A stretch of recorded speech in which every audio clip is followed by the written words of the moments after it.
Et c'est un des sujets les plus impactants. Donc, quand on parle de l'accélérer la transformation digitale du continent et l'impact de l'IA sur les économies africaines.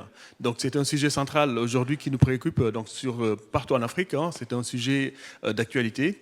On parle de tropicalisation des cas d'usage en matière d'IA. Et donc, je pense que ce panel devrait nous permettre donc, de camper vraiment le débat et voir comment les stratégies africaines en matière d'IA sont en train d'être implémentées et voir comment les solutions se mettent en place de façon progressive.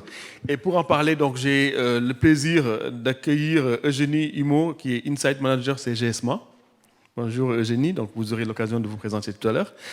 Sofiane Lesage, qui est donc fondateur de Riwal Travel. Donc tu auras l'occasion de nous en dire un peu plus.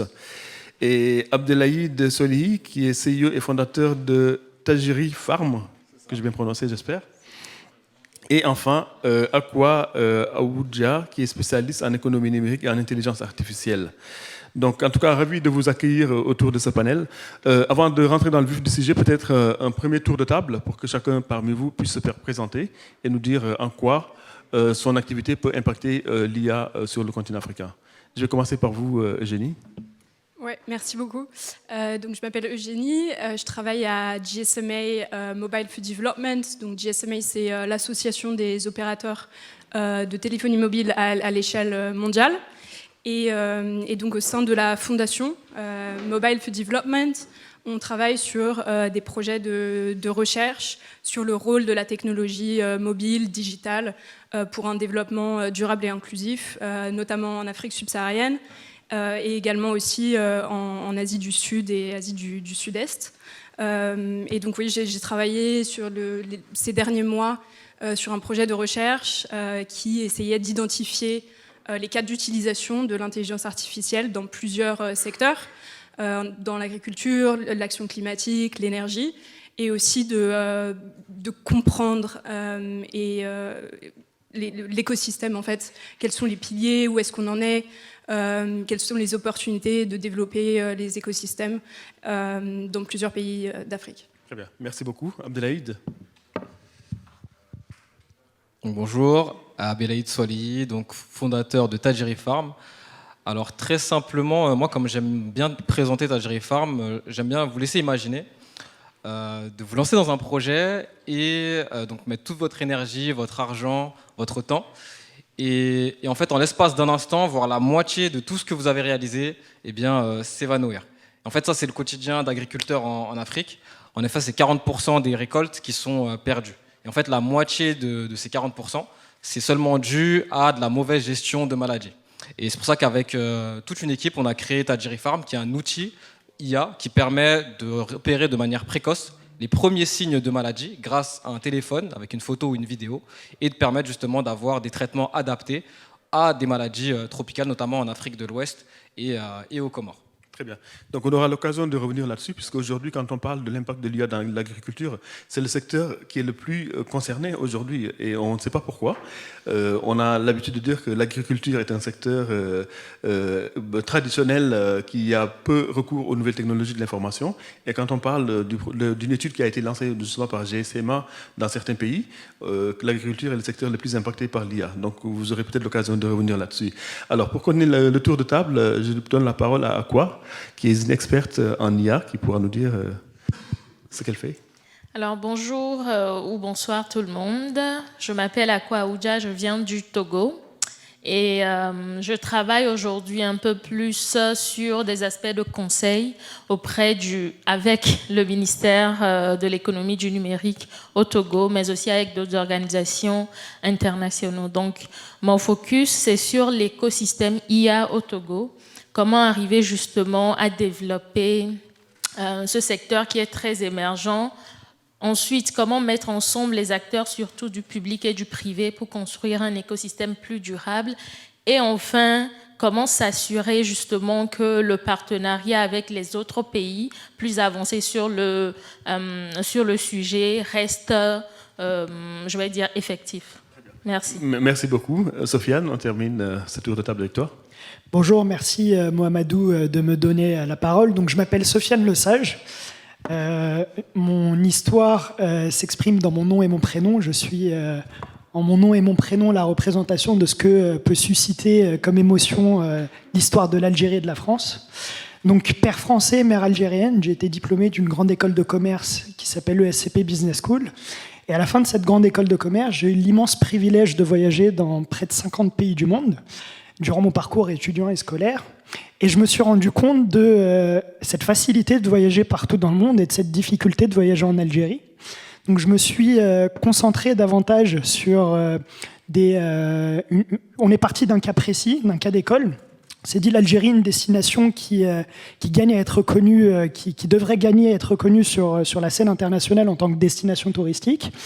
On s'est dit, avec mon associé, nos compétences internationales qu'on a acquises justement dans une école de commerce, et tout cela couplé avec notre énergie et la possibilité de la transformation digitale.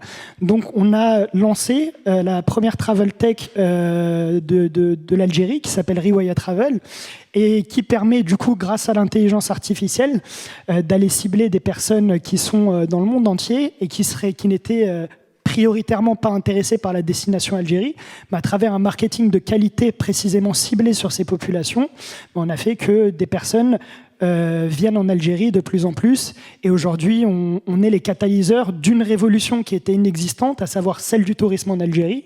Et grâce à nous, de nombreux acteurs émergent sur le territoire. Et ce qui t'a valu le surnom du ministre du Tourisme algérien. Exactement. Pas mal de personnes aujourd'hui me surnomment, on va dire, l'ambassadeur du tourisme en Algérie. Et du coup, il a fallu justement, je pense, un acteur du terrain, pleinement amoureux de son pays d'origine, pleinement attaché à son territoire et à son patrimoine culturel à la fois matériel et immatériel, pour justement développer tout un écosystème qui permettrait d'accueillir de plus en plus de touristes et faire en sorte surtout que le tourisme, que l'argent du tourisme ruisselle sur les populations locales. Merci beaucoup. Donc, merci après ce premier tour de table. Donc, je pense qu'on va concentrer le débat autour de 3 sujets. Donc, on va discuter de l'impact de l'IA sur les économies africaines. Donc, c'est un sujet sur lequel on aura l'occasion de revenir.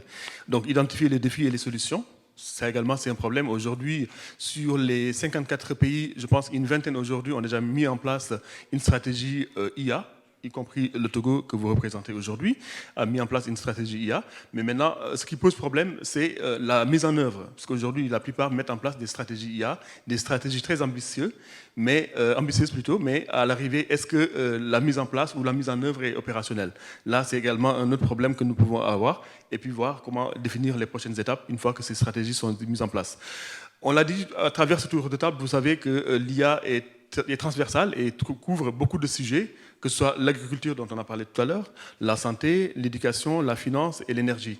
Et tout cela donc, constitue donc, des défis, des enjeux de développement durable que l'IA participe à accélérer pour vraiment atteindre les objectifs du développement durable d'ici 2030. Pour votre expérience, Eugénie, vous qui avez travaillé à CGSMA, comment l'IA peut accompagner vraiment pour accélérer ces objectifs du développement durable, que ce soit dans l'éducation, la santé, etc., qu'on a défini tout à l'heure? Oui, merci pour cette question. Je pense que l'IA peut avoir un impact vraiment dans tous les secteurs. Et ça, en fait, ça sert d'enabler, plus qu'étant un secteur en soi. Nous, dans notre recherche, on a travaillé sur 3 secteurs principaux, l'agriculture, l'énergie, l'action climatique. Et on a identifié au Kenya, au Nigeria et en Afrique du Sud notamment, plus de 90 solutions pour plusieurs cas d'utilisation. Donc, par exemple, dans l'agriculture, la plupart des cas d'usage sont dans développer des services ultra personnalisés en fait, pour les petits agriculteurs grâce à une large gamme de données, donc des données satellites, des données grâce à des capteurs qui sont sur les fermes, tout un tas de données qui vont permettre d'avoir des informations très précises au niveau ultra local, donc au niveau d'une petite exploitation, et de développer ainsi des services de conseils, de pratiques agricoles complètement personnalisés. Donc en fait, l'IA permet de rendre des services qui existaient déjà, parce que c'est pas nouveau d'avoir des services digitaux pour donner des conseils comme ça, mais ça permet plus de pertinence, pour ces petits agriculteurs. Pourquoi l'appétence de ce secteur en particulier, l'agriculture? Donc, je vous poserai également la même question. Aujourd'hui, quand on voit dans les schémas d'investissement dans les différents secteurs, c'est la FinTech qui arrive en premier en termes d'investissement, l'agriculture pas. Mais pourquoi l'agriculture attire autant de curiosité et d'appétence par rapport à l'IA? Je pense déjà en fait que c'est tout simplement lié aux économies africaines. La plupart, je crois que la moyenne en Afrique subsaharienne, c'est presque la moitié des économies qui sont basées encore sur l'agriculture. Donc on voit énormément en fait de potentiel là-dedans pour vraiment révolutionner même l'économie qui est encore extrêmement dépendante de l'agriculture. Je pense que c'est une des raisons principales. Dans l'étude, c'est pratiquement 50% des projets, des cas d'usage, c'est dans l'agriculture. C'est bien ça? Ouais. Très bien. Très bien. À vous également, vous qui êtes dans le secteur de l'agriculture, peut-être vous pouvez nous en dire plus pourquoi l'agriculture et pas les autres secteurs? Bien sûr. Je pense que déjà, dans un premier temps, il y a 70% des populations juste en Afrique de l'Ouest qui dépendent dont les revenus dépendent de l'agro. Donc forcément, ça joue directement sur les applications qu'on va mettre en place. Je pense déjà qu'il y a un vrai enjeu autour de l'IA en Afrique, que ce soit directement lié aux besoins réels de terrain. Et c'est pour ça que finalement c'est une évidence que ces applications soient liées à l'agriculture, puisqu'au final ça revient, c'est inhérent aux besoins qui sont les plus importants en Afrique. Après aujourd'hui, je développerai un peu plus tout à l'heure sur ce point-là, mais je pense qu'il y a, même si l'IA est intéressante, on l'a dit tout à l'heure, c'était super intéressant ce que vous aviez dit tout à l'heure, lié au fait que l'IA, en gros, juste finalement, il y a à la fois cet accès lié à l'efficacité, mais aussi ce lien lié au coût. Nous, par exemple, avec notre solution, l'idée, c'est de pouvoir permettre à un agriculteur d'avoir accès à finalement de la connaissance liée à des experts agronomes. Donc, finalement, on déduit le coût lié à un diagnostic d'un expert agronome grâce justement à de la détection de maladies, grâce à un outil. Donc il y a aussi cet aspect-là qui permet de limiter les coûts et après rendre plus accessibles des connaissances qui étaient peut-être plus compliquées initialement. Très bien. Merci beaucoup pour ces précisions. Je me tourne vers Akwa. Est-ce que vous observez la même tendance dans votre pays en matière de cas d'usage de tropicalisation des IA? Est-ce que l'agriculture arrive en premier? Alors, il faut dire que l'agriculture, quand même, occupe une grande place. Plus de 80% quand même de l'économie dans les zones non urbaines sont constituées de différentes dérivées de l'agriculture.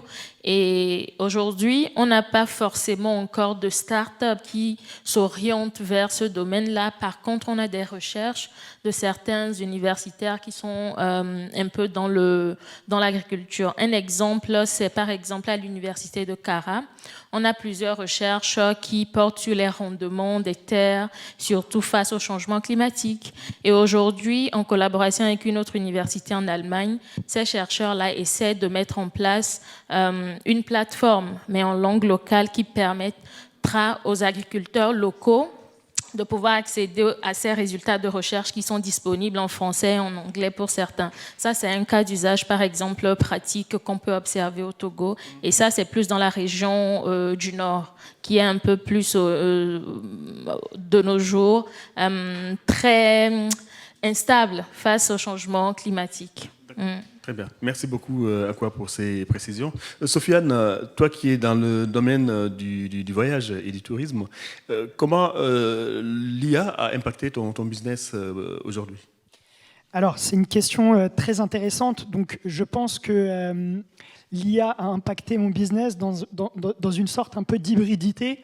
Donc, dans un sens, on a l'objectif principal du tourisme, c'est, je dirais, le respect des traditions, donc le respect des populations locales, aussi diverses qu'elles peuvent être dans les pays dans lesquels on visite, et de coupler cela avec l'innovation technologique, de sorte à réduire un maximum les acteurs entre les personnes qui produisent l'effort touristique au quotidien et les personnes qui le consomment.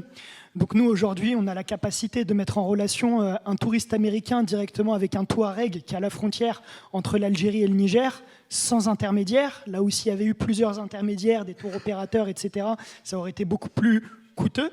Et du coup, ça facilite et ça favorise le client à justement aller dans ces pays-là, et ça favorise également les Touaregs à gagner davantage d'argent. Et ce modèle, étant donné qu'il a été appliqué en Algérie et qu'il a été et qui marche aujourd'hui, donc nous, on adorerait dans le futur avoir la possibilité de le faire avec des Guerriers Maasai, de pouvoir le faire également avec d'autres populations également reculées, des Touaregs d'autres pays du Sahel. Donc c'est très important. Mais encore une fois, la Travel Tech, on est aux prémices de ce que l'intelligence artificielle peut apporter. Là où dans d'autres secteurs comme la FinTech, etc., l'intelligence artificielle a pris un énorme point de galon, je pense, ces 10 dernières années. Nous, dans la Travel Tech, il y a encore tout à faire en matière d'intelligence artificielle. Et il y a beaucoup qui reste à être inventé. Un peu avant-gardiste par rapport à ce que vous faites, donc le fait de rapprocher des populations diamétralement opposées grâce à l'IA, donc je pense que c'est des cas d'usage qui méritent d'être amplifiés et partagés au plus haut niveau. Alors, donc quand on parle d'IA, donc c'est une technologie avancée aujourd'hui qui accompagne, c'est pas une fin en soi, je considère, donc c'est quelque chose qui accompagne les stratégies numériques qui ont déjà été mises en place, mais il y a des défis auxquels l'Afrique doit faire face pour avancer dans ce domaine-là. Il y a des défis liés aux infrastructures, il y a des défis liés aux compétences qui posent problème, des défis éthiques par rapport à l'usage. Et aujourd'hui, par rapport à l'étude que vous avez menée aujourd'hui, c'est GSMA, comment vous identifiez ces besoins-là en termes de défis, comment les accompagner pour pouvoir les juguler? Oui, exactement. Alors, je pense que les défis principaux sont autour de ces piliers que vous avez mentionnés. Donc, le premier étant autour des données, tout ce qui est data. L'intelligence artificielle dépend complètement de la disponibilité et l'accessibilité à une gamme de données très large qui aujourd'hui en Afrique est encore manquante. Un des principaux problèmes, le principal manque, je dirais, est dans tout ce qui est langue locale.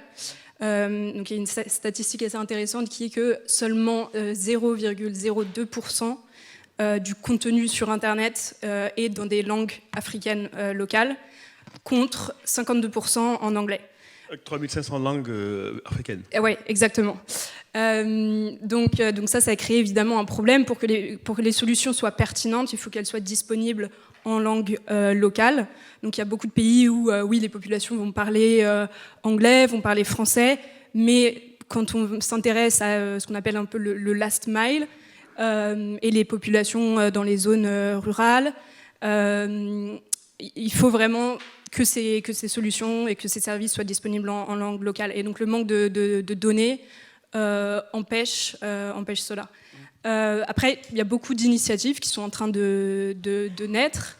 On en est encore au début, mais il y a des initiatives super intéressantes qui construisent justement ces LLM pour pouvoir supporter l'écosystème. Donc en Afrique du Sud, par exemple, il y a une organisation qui s'appelle l'ELAPA AI qui développe ça. La semaine dernière, je crois que Orange vient d'annoncer un partenariat avec OpenAI et Meta pour justement participer au développement de modèles de langage dans ces langues-là. Le deuxième pilier, donc, c'est tout ce qui est infrastructure, compute, qui est aussi un problème assez important. L'Afrique est la région qui a le moins de data centers, et donc toutes les données doivent être analysées en Europe, en Afrique du Nord. Il y a un coût énorme aussi pour tous les appareils, le matériel informatique, les GPUs, qui sont tout simplement inaccessibles pour les entrepreneurs locaux. L'alternative, c'est les services de cloud computing. Mais là encore, il y a un coût qui est assez élevé. Je pense qu'une solution qui peut être assez intéressante en Afrique, étant donné que c'est un continent qui est vraiment mobile first, où la plupart des gens se connectent grâce au téléphone mobile, c'est de développer tout ce qui est edge computing. Donc au lieu de développer des modèles d'intelligence artificielle grâce au data center, ça va se passer sur les appareils personnels, donc les téléphones mobiles, et c'est quelque chose qui est très très émergent, mais il y a des organisations qui commencent à travailler là-dessus. Vous l'avez bien souligné, donc le défi, il est infrastructurel. Également, il est au niveau des data disponibles. Donc là, c'est un vrai problème où les Africains doivent faire davantage d'efforts par rapport à ça. Il y a un rapport qui est sorti récemment qui disait que les États-Unis ont investi plus de 110 milliards de dollars pour l'IA.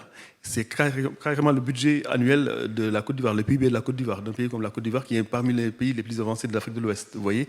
Et donc dans un pays où on forme, donc ça m'amène à la question suivante par rapport aux compétences, qui est un vrai sujet également. On a un déficit de compétences. Je reviens sur la Côte d'Ivoire qui forme à peine 100 ingénieurs par an. C'est largement insuffisant pour vraiment faire face aux montées en puissance des besoins liés à l'IA.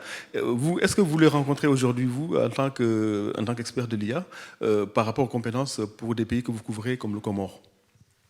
Oui, tout à fait, c'est un vrai bon point. Pour le coup, moi, je ne suis pas expert en IA, j'ai des techniciens justement en tech experts en IA, mais effectivement, c'est des vrais soucis liés aux compétences et à la fois aux données. Je voulais revenir aussi sur cette partie-là liée aux données disponibles, qui est un vrai sujet. Pour le coup, nous, notre modèle, on l'entraîne avec des données justement d'images malades, qui nous permet ensuite de pouvoir détecter au mieux, avec une précision assez accrue, les premiers symptômes de maladie. Et du coup, forcément, on a besoin d'énormément d'images pour entraîner notre modèle. Et aujourd'hui, comment on récupère de la donnée? C'est vraiment que de la donnée qui est open source. Et on a justement cette nécessité de créer notre propre base de données à partir de photos qui sont réalisées par les agriculteurs qui utilisent notre solution. Et effectivement, c'est assez compliqué à récupérer parce que c'est pas forcément assez d'images qui entrent dans notre modèle pour pouvoir le retravailler. Par rapport aux compétences, effectivement, c'est un gros sujet. Nous, aujourd'hui, aux Comores, en fait, on a la plupart des techs justement qui travaillent avec nous sont des personnes de la diaspora. Donc forcément, c'est pas des personnes qui sont issues directement des Comores. On fait leurs études aux Comores. Il y a un vrai sujet justement de réussir à les former, à les sensibiliser. C'est un peu ce qu'on fait déjà aujourd'hui. D'ailleurs, un de nos moyens d'acquisition, c'est de passer justement par les universités. En fait, on travaille avec les universités, où justement on va travailler avec, donc là pas des experts de l'IA, mais plus des experts agronomes, qui souvent sont des personnes qui sont assez jeunes, qui sont déjà, qui ont l'habitude d'utiliser des téléphones, qui sont aptes à utiliser la technologie.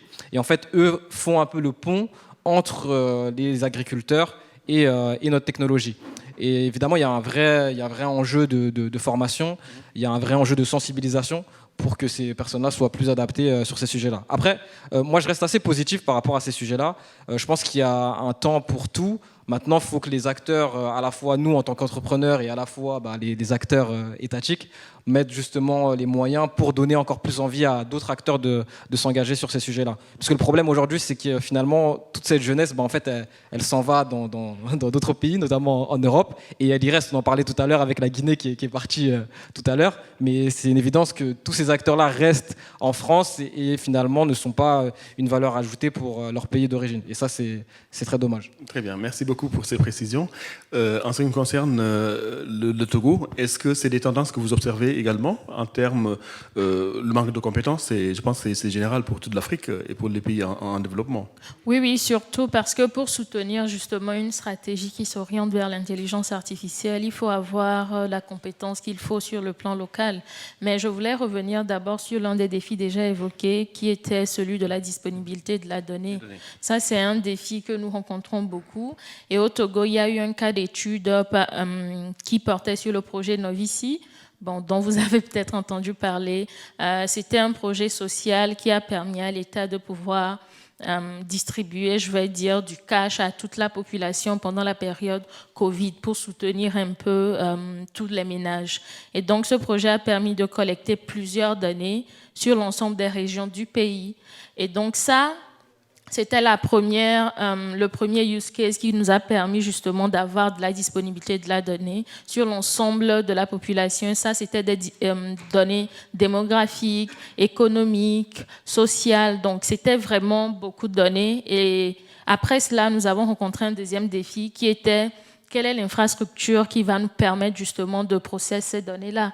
On a des données, mais on n'a pas de nos machines n'ont pas cette grande capacité-là, justement, de traiter ces données-là. Et donc, sur ce deuxième défi concernant l'infrastructure, le gouvernement a pu mettre en place, ou est en train de mettre en place, justement, un data lab, donc un laboratoire de données qui va permettre, justement, d'avoir la disponibilité quand même d'outils assez performants pour pouvoir faire, justement, ces traitements de ces données-là. Ensuite, nous en venons maintenant à la troisième difficulté qu'on a évoquée, qui est les compétences. Qui sont ceux qui vont justement travailler dans ce data lab-là pour pouvoir processer ces données-là? Et donc là, on se rend compte qu'au Togo, la majorité des universités ne forment pas, que ce soit en machine learning, que ce soit sur les IA génératives, en gros, les LLM, on n'en a pas. Et surtout le deep learning aussi, avec les réseaux neuronaux, on n'a rien du tout. Mais du coup, toutes les compétences qu'on retrouve sont de la diaspora. Et souvent, dans la diaspora, c'est compliqué de faire revenir là, les jeunes pour travailler là-dessus. Et parfois, ils viennent, mais c'est sur une courte durée, pour une tâche ponctuelle ou une mission ponctuelle pour repartir, alors que cela ne s'inscrit pas dans la durabilité, justement. Et ce qui a été mis en place maintenant, encore par le gouvernement, bon, je parle du gouvernement parce qu'il collabore aussi avec les acteurs du secteur privé, c'est justement de mettre en place un programme à l'université de Lomé, mais aussi un autre programme avec l'université de leadership des îles Maurice. C'est un programme des ambassadeurs digitaux, donc c'est tout un parcours de formation pour une immersion sur une thématique précise donnée afin de pouvoir avoir, quand on va parler maintenant de pouvoir travailler dans le Data Lab notamment, parce que c'est un sujet du moment au Togo, de pouvoir trouver justement des compétences pour ce faire. Et donc ça, je vais dire, c'est les 2 dernières années. Donc ça veut dire qu'aujourd'hui, les ingénieurs en IA qu'on a au Togo avoisinent à peine la centaine, comme en Côte d'Ivoire par exemple. Et donc ça, c'est un deuxième défi pour nous qui est vraiment très actuel du moment. Peut-être un dernier pour finir, c'est justement cette facilité de collaboration avec les acteurs un peu plus expérimentés des autres pays, que ce soit même des pays de l'Est de l'Afrique, comme au Rwanda par exemple, et que ce soit même dans les pays de l'Europe, par exemple. Ça, c'est une difficulté aussi qu'on rencontre surtout, et heureusement qu'il y a des écosystèmes très ouverts. Bon, comme aux États-Unis, nous avons l'université de Berkeley notamment, avec laquelle nous collaborons sur cette partie. Je vais m'arrêter là. J'ai un témoignage par rapport à cela. Donc, cette collaboration, je suis un peu à l'origine de cette collaboration avec Sina Lawson. C'était un concours d'innovation qui avait été lancé au niveau mondial. Et j'avais été sollicité par l'université de Berkeley pour représenter l'Afrique. Donc, on avait représenté 5 représentantes des femmes, surtout, dans l'innovation. Et Sina Lawson avait présenté le projet Nuvici. Et ce projet Novici qui avait remporté le trophée, et donc ce qui a valu vraiment à l'Afrique d'avoir une honorabilité, parce que c'était un concours qui s'adressait à des expertes venus d'Asie, d'Amérique, d'Europe, etc. Et quand on m'avait sollicité, je disais la barre était tellement haute en matière de recherche en IA. Qu'est-ce qu'on allait à faire là-dedans, quoi? Donc, en tant qu'Africain. Et j'avais placé quelques personnalités, dont Sina Lawson et Aminata Khan, qui est la directrice aujourd'hui de Orange Bank. Et dans les finalistes, c'était les 2 personnes qui étaient finalistes de ce concours. Et Sina Lawson, finalement, la ministre du numérique du Togo, avait remporté le trophée. Donc je pense que c'est quelque chose à encourager. Mais bon, ce qu'on voit également, c'est qu'au niveau de la tête, on a les experts qu'il faut, mais en bas, il n'y a pas grand-chose. Donc c'est là qu'il faut travailler davantage et former, au moins avoir 10 fois plus que ce qu'on forme aujourd'hui. Donc on forme à peine 100 ingénieurs, des data scientists, avoir au moins 10 fois plus ce qu'il faut pour pouvoir couvrir les besoins du marché. Sofiane, en ce qui te concerne, dans Travel Tech, est-ce que tu es confronté à ces problèmes de compétences ? Alors, bien entendu, le problème de compétences, je pense aujourd'hui, est la pierre angulaire de mon activité, surtout en matière de gestion de croissance. Donc, plus une entreprise croît, moi j'ai commencé avec un business au départ où on était avec mon associé, etc. On a lancé le business et ça a éclos et ça a émergé. Aujourd'hui, on a essayé de mettre un petit noyau dur au départ d'une dizaine de personnes, mais cette compétence, elle était très dure à faire rester dans je dirais, dans l'ancrage de l'entreprise et dans la structuration de l'entreprise, surtout lorsque justement ces experts qui étaient en capacité de pouvoir nous apporter cette expertise en matière d'intelligence artificielle dans le pays dans lequel on opérait, on s'était rendu compte qu'ils avaient aussi des opportunités à l'étranger. En termes de freelancing, ils étaient en capacité également de pouvoir travailler pour d'autres entreprises. Donc financièrement, on n'était plus attractif. Et étant donné qu'on n'était plus attractif, on n'arrivait pas à garder ces pépites et à faire en sorte que le noyau dur qui permettra la gestion de la croissance à un moment où il y a un push-up, où on vend bien, où les business développeurs ils arrivent à vendre, mais où à côté de ça, malheureusement, nous, on n'arrive pas à gérer en termes d'opération et à gérer en termes de staffing. Donc ouais, pour moi, les compétences, je pense, c'est le gros dilemme à venir. Et d'autant plus, je vais rajouter aussi un point là-dessus pour les personnes qui écouteront éventuellement ce discours dans les prochains jours, ou peut-être sur des plateformes de rediffusion. Il faut savoir que quand on entreprend et qu'on est issu de la diaspora, quand on entreprend dans le pays d'origine, on arrive généralement avec cette double casquette qui nous fait penser, avec un manque d'humilité, qu'on est peut-être plus compétent que les personnes qui sont dans les pays d'origine. Alors que pas du tout, ils sont compétents pour leur pays, ils le connaissent beaucoup mieux que nous qui avons grandi dans un autre pays. Et il faut savoir s'appuyer sur eux. Et c'est pour cela que c'est très déterminant d'y aller avec humilité. Déjà dans un premier temps, et dans un deuxième temps de faire pleinement confiance à ces personnes-là qui ont travaillé, qui ont trimé, qui ont eu des diplômes localement, et à leur donner la capacité de pouvoir évoluer et grandir dans une entreprise qui leur fait confiance. C'est l'expérience qui parle. C'est ça. Merci beaucoup, Sofiane. Au regard de tout ça, donc, on a parlé des enjeux, on a évoqué les défis, donc c'est l'objet du dernier tour de table qu'on a fait. Maintenant, reste à savoir qu'est-ce que les gouvernements doivent mettre en place pour justement inciter et encourager l'avènement de l'IA dans les pays africains. Peut-être commencer par vous.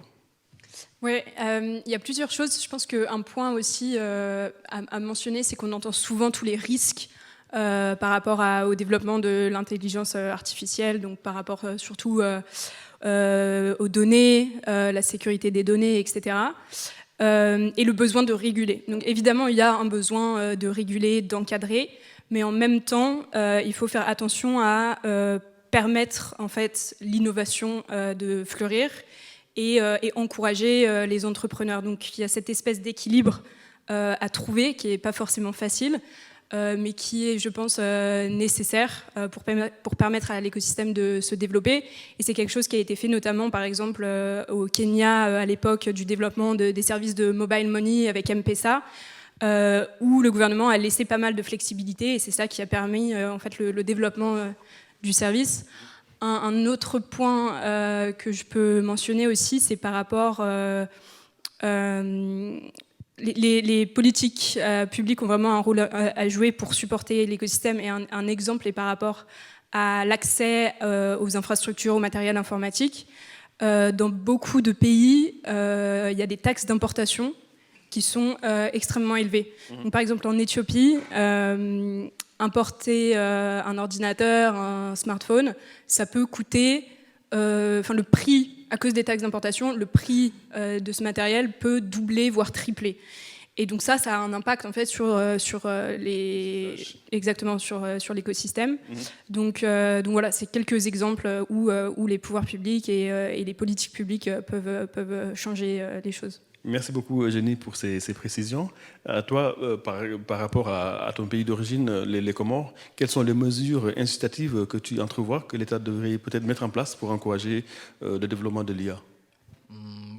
Pour le coup, effectivement, il y a des gros besoins liés à l'infrastructure qui est évident dans l'ensemble de ces pays. Moi, pour le coup, pour travailler sur des sujets liés à l'agriculture, c'est un gros point qui est important pour nous, dans le sens où il y a tous ces sujets liés à la connectivité, où on a évidemment besoin que c'est sur certaines régions, notamment sur les régions assez isolées, qu'il y ait justement cette connectivité. C'est le cas pour les Comores, mais c'est le cas pour aussi l'ensemble de l'Afrique. Je crois qu'il y a une stat qui est autour de 6% en Afrique de l'Ouest, en tous les cas, 6% des régions sont connectées. Donc c'est vraiment assez compliqué. Il y a un vrai, justement, écart entre les régions rurales et urbaines. Et c'est, je pense, ça qui va permettre de fleurir l'IA, c'est réussir à combler cet écart-là pour rendre en tout cas cela plus accessible. Après, évidemment, il y a cette question-là liée au fait de pouvoir attirer au maximum tout ce qui est investisseurs et start-upers en diminuant au maximum les risques. Et ça joue par des mesures incitatives liées à la facilité de création d'entreprises, par exemple. C'est un point, par exemple, nous, aux Comores, où il y a tout l'administratif qui peut être assez contraignant, tout ça peut prendre assez de temps. Et c'est le cas, ça peut être aussi inhérent à plusieurs pays en Afrique pour m'y être penché.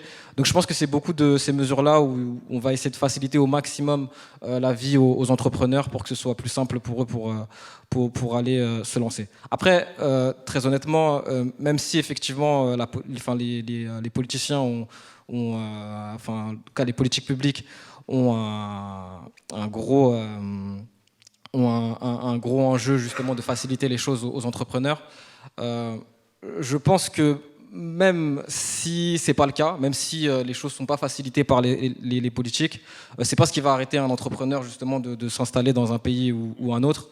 Évidemment, ça va jouer sur le choix du pays dans lequel on va aller, mais c'est pas forcément le point sur lequel on va s'arrêter. Moi aujourd'hui, après c'est aussi, parce que je suis comorien d'origine, tout à l'heure j'entendais Sofiane qui parlait de l'Algérie.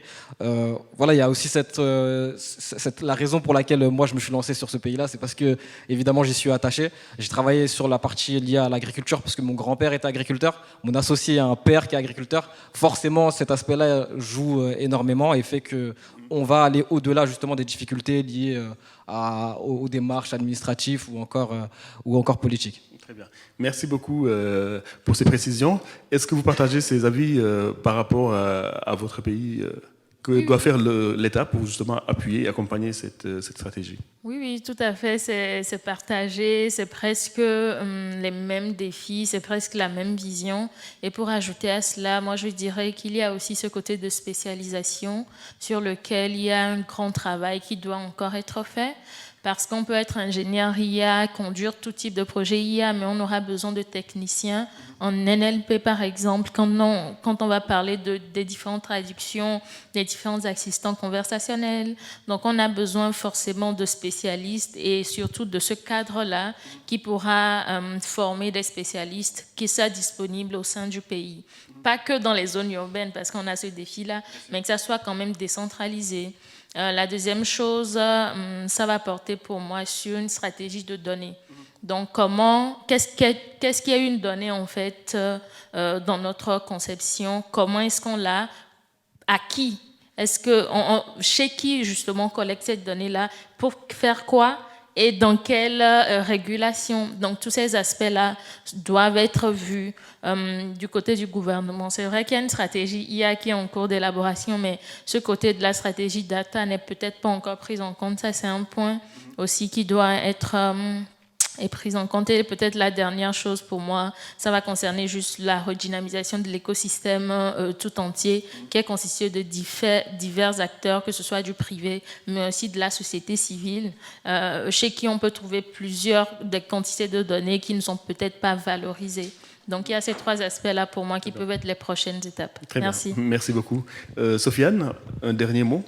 Alors, pour répondre également à une partie de cette question, donc qu'est-ce qu'on peut améliorer vis-à-vis de mon pays? J'ai écrit un livre en 3 tomes de 850 pages chacune pour justement dire ce que mon pays peut améliorer pour le traitement. Non, c'est totalement faux, mais c'est juste pour dire que la quantité de choses qu'on peut demander au gouvernement est parfois illimitée. Et que, étant donné que parfois on a des réponses et des retours qui ne sont pas de l'ordre du même ordre que ce qu'on souhaiterait, qu'on n'a peut-être pas les retours pertinents qui nous permettraient de développer tel ou tel projet ou tel applicatif. Moi, je rejoins Abdelhaïd dans ce qu'il a dit en tant qu'entrepreneur, c'est que quand on est entrepreneur, on y va avec les tripes, et que à partir du moment où on y va avec les tripes, on a une résilience sans précédent, de par l'amour du pays dans lequel on travaille, premièrement, et deuxièmement, de par la volonté de voir les choses qui changent. Et être aux prémices de quelque chose de très grand, c'est toujours incroyable. Et c'est en ce sens-là où, si on veut véritablement aller chercher les données, on n'attend pas le gouvernement. Si on veut véritablement aller chercher des informations sur comment se passe telle ou telle chose dans tel ou tel secteur, je pense qu'on peut aujourd'hui avoir accès à beaucoup d'informations avec les systèmes et les schémas existants, essayer de copier des business qui ont déjà potentiellement, enfin d'adapter des innovations qui ont déjà marché à l'étranger, et à travers juste l'initiation de ce projet, on va voir que la trajectoire elle sera la bonne, et ensuite ce sera uniquement au capitaine de bord de garder la trajectoire. Mais je suis convaincu qu'on n'a pas besoin du gouvernement pour avancer ou créer des nouvelles initiatives. Merci beaucoup. C'est un point de vue, mais bon, je reste convaincu que l'appui de l'État reste quand même fondamental, parce que l'État, dans certains pays, quand même, c'est 70% de la commande publique, 70% de la commande, elle est publique. Donc, ils ont ce pouvoir d'achat, ce pouvoir d'investir, d'orienter et de mettre en place des mécanismes pour vraiment faire avancer les choses le plus rapidement possible. Mais s'ils ne le font pas, il ne faut pas les attendre. Mais c'est leur rôle de le faire. En tout cas, ce sera le mot de la fin. Donc, je remercie encore Eugénie Immo, qui est Inside Manager chez GSMA, et Sofiane Lesage, qui est fondateur de Traveltech, okay, et Tariq Hilali, qui est Data AI Partner Solution Lead Africa Microsoft, Abdelhaïd Solihi, qui est CEO et cofondateur de Tajiri Farm, et Akwa Aoudja, spécialiste en économie numérique et intelligence artificielle, GIZ. Merci de votre aimable attention, et je te souhaite bonne soirée.